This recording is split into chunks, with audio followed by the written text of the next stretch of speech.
आंखें खोलो यशु। जहां मैं तुम्हें छोड़कर गया था वहीं तुमसे मिलने आया हूं।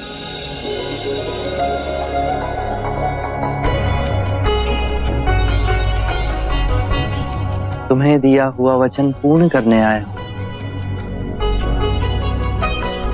यशोधरा की व्यथा अब हमसे नहीं देखी जा रही है। नारी का धैर्य और निस्वार्थ का ऐसा उज्जवल रूप मैंने कभी नहीं देखा। जब उसे ज्ञात हुआ कि तुमने धरती को अपना बिछाना बना दिया है तो उसने भी धरती को अपना सैया बना दिया। गहने और रेशमी वस्त्र त्याग दिए और उसने भी गिरवा पहन लिया। जब उसे पता चला कि तुम एक ही बार भोज करते हो, उसने भी एक ही बार भोज करना शुरू किया। तुम्हारे लिए यह सब आसान था पुत्र, क्योंकि वन में तुम्हारे एकाग्रता को भंग करने के लिए कोई नहीं था। परंतु यशोधरा इसी संसार में, इसी वैभव में, इसी ऐश्वर्य में ये सब कर पाई। सबके ताने सुनकर अपनी आस्था पर अटल रही। यशो,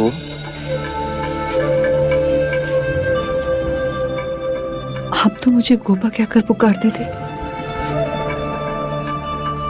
यशो का संबोधन तो पराया लगता है। आप आएंगे इस विश्वास में मैंने इन 7 वर्षों में प्रत्येक क्षण आपकी प्रतीक्षा में काटे। 7 वर्ष नहीं यशो, कई जन्म लगे, कई जन्म। तब मुझे संबोधि प्राप्त हुई। मेरे हृदय में बिल्कुल भी शंका ना उठी। आप में वो सारे गुण थे जो आपको बौद्धिस्त्व बनाते। आइए,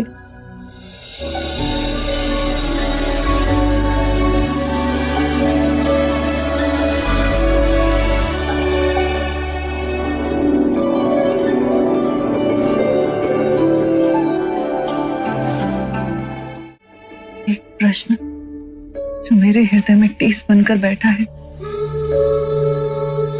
क्या वो प्रश्न मैं आपसे कर सकती हूँ? तुम्हारे हर प्रश्न का उत्तर दूंगा मैं। केवल ये बताइए कि आपने इतना तप किया, मन में कष्ट भोगे, अपने को दुखाया, सताया,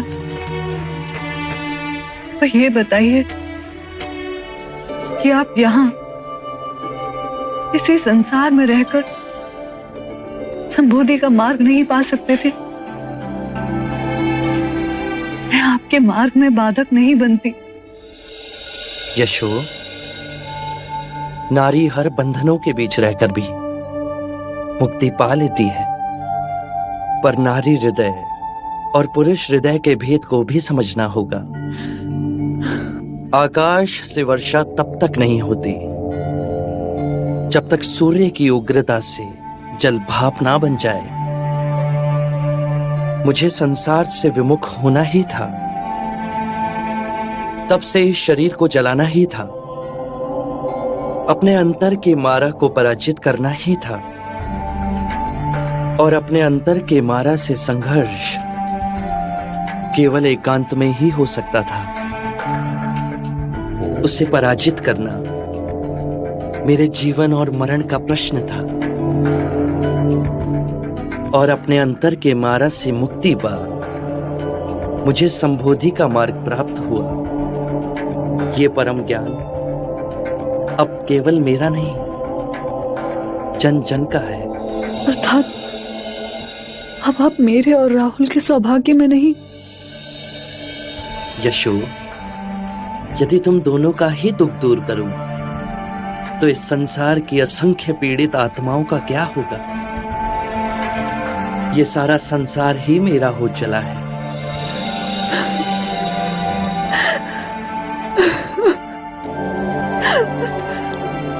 तुम्हारा हृदय बहुत बड़ा है, उसे छोटा मत करो यशो। बुद्ध दीपांकर के आशीर्वाद से हम दोनों जन्मों से जुड़े हैं। इस जन्म में तुम्हारे साथ तुम्हारी सहनशीलता, तुम्हारे धीरज के कारण ही मैं संबोधि को प्राप्त हुआ। अपार ऋण है तुम्हारा मुझ पर।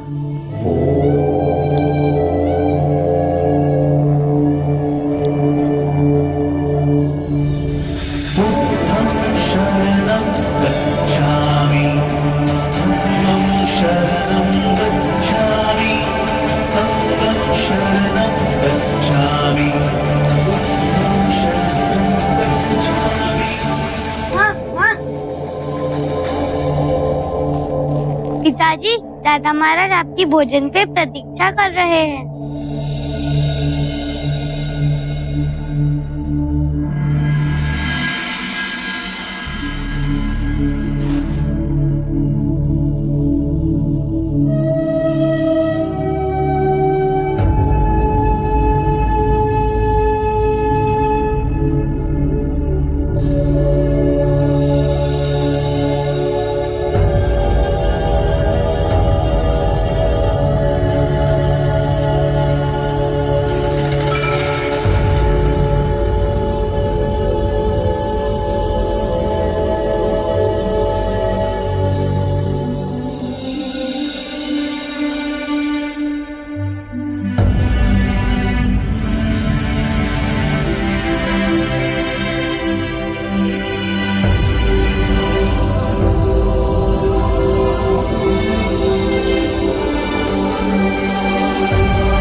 बस इतना ही।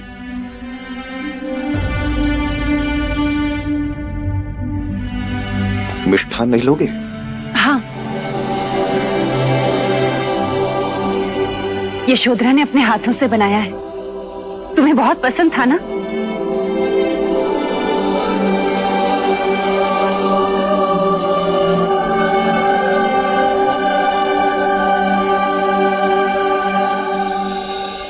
संन्यास मनुष्य से क्या क्या करवा देता है। किसी को तो अपनी सारी प्रिय वस्तुओं तक को त्याग।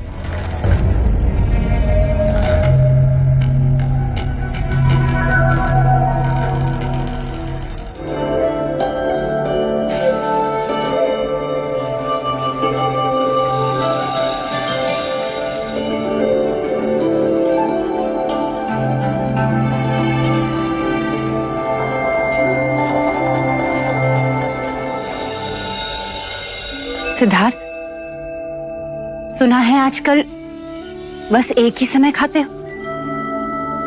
तुमने मिठाई भी ऐसे खाई जैसे भिक्षा।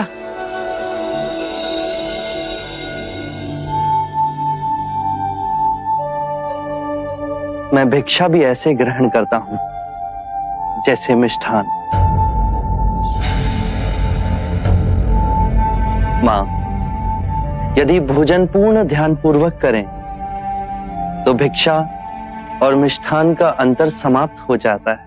अरे सत्य तो कहा, भिक्षा से मांगी हुई चीजों में रुचि अरुचि कैसी?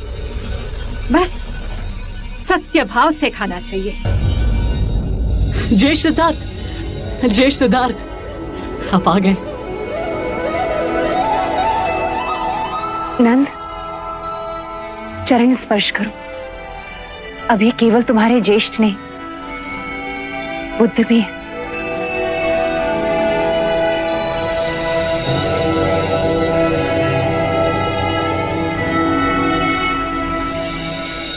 आनंद, कैसे हो? सिद्धार्थ, अब हमें भी तुम्हें बुद्ध कहने का प्रयास करना होगा। काल का चक्र देखो, अब तुम हमारे होकर भी हमारे नहीं। मैं इस मार्ग पर चल सका, उसके लिए मैं इस परिवार की 3 स्त्रियों का बहुत आभारी हूं। मां, आपने कष्ट, त्याग सब किया। अपने ममता की शीतल छाया का आंचल मेरे सिर पर रखा। इस मार्ग पे आपका आशीर्वाद हमेशा मेरे साथ था। बहुत बहुत आभार। गोपा, तुमने भी अपना मोह और स्वार्थ नहीं देखा। मुझे सन्यास के मार्ग पे जाने की अनुमति दी। मेरे माता पिता और मेरे पुत्र राहुल का उत्तरदायित्व अपने ऊपर लिया, मुझे स्वतंत्र छोड़ा। उसके लिए तुम्हारा भी बहुत बहुत आभार। और मेरी तीसरी प्रेरणा बनी मंगला काकी। यदि मंगला काकी मुझे उस सन्यासी से ना मिलाती तो वैराग्य का मार्ग मेरे लिए स्वप्न ही रह जाता।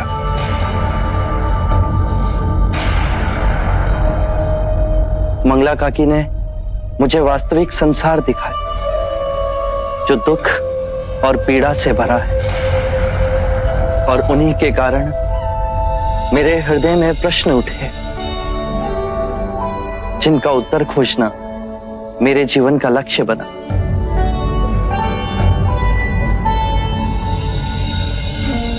मंगला काकी, जिस तरह आपने मेरा ध्यान रखा उसी तरह आप मेरे पुत्र राहुल का भी ध्यान रखेंगी।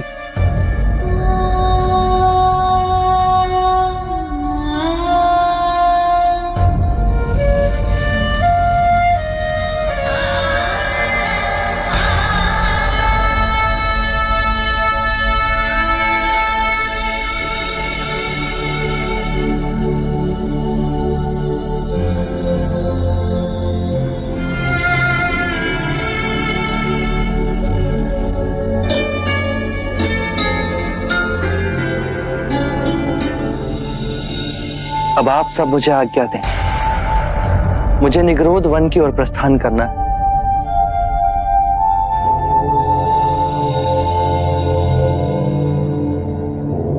ज्येष्ठ, में रह सकते हैं। आपने जो परम सत्य पाया, क्या आप हमें उसके दर्शन कराएंगे? अवश्य।